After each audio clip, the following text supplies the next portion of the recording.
అలాగే ఒక లేఖనం చూద్దాము. అంటే నాకు సమయాన్ని తక్కువ ఇస్తున్నారు, అన్నిటికీ సమయాన్ని ఎక్కువ తీసుకుంటున్నారు, అందుకనే సమయం చాలా ఎక్కువగా ఉన్నట్లుగా మీకు అనిపిస్తుంది. చూడండి, యోహాను సువార్త 10వ అధ్యాయం 27వ వచనం చదువుకుందాం.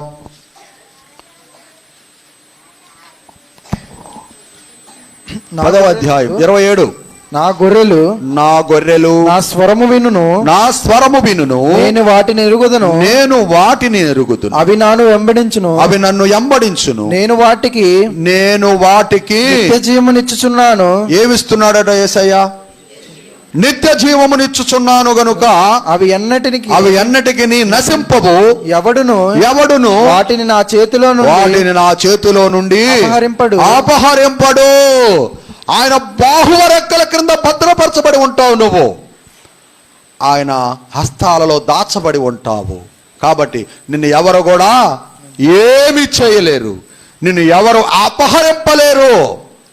నేను చెప్పినట్లుగా ఆ ఉగ్రత దినమున యేసయ్య బాహువ రెక్కల క్రింద నీవు భద్రపరచబడి ఉంటావు. ఆయనే నీకు నిత్య జీవాన్ని ఇచ్చే దేవుడు. ఎవరి ద్వారా నిత్య జీవం వస్తుందయ్యా అంటే యోహాను సువార్త 3వ అధ్యాయం 16వ వచనంలో ఒకసారి చదవండి. ఎవరి ద్వారా నిత్య జీవము, ఎవరి ద్వారా పరలోక మోక్షము?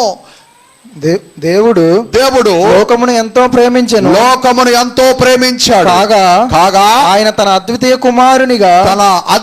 కుమారుని ద్వారా పుట్టినవాని యందు విశ్వాసముంచు ప్రతివాడు నశింపక నిత్య జీవము పొందినట్లు ఆయనను అనుగ్రహించెను. గట్టిగా ఒక్కసారి చప్పట్లు కొట్టగలరా?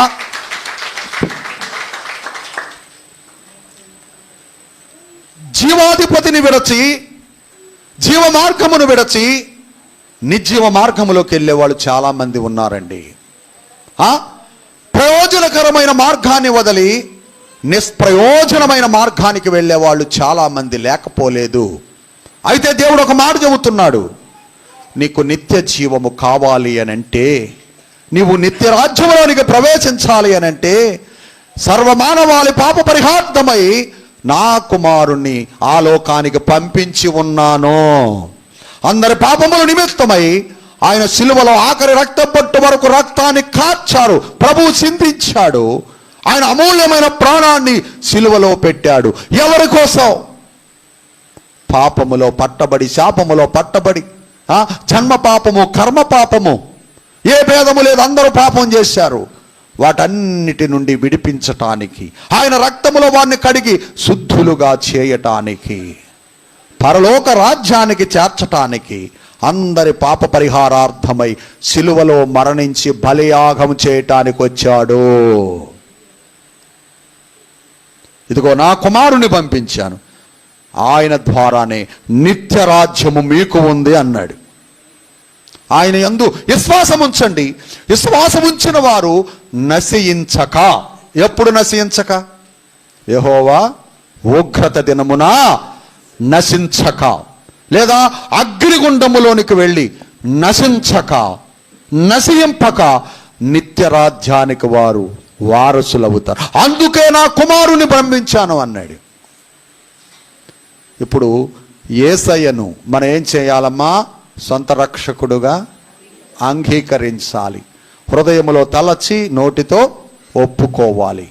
మారు మనసు పొందుకొని పాప క్షమాపణ నిమిత్తం బాప్తిస్మము తీసుకోవాలి.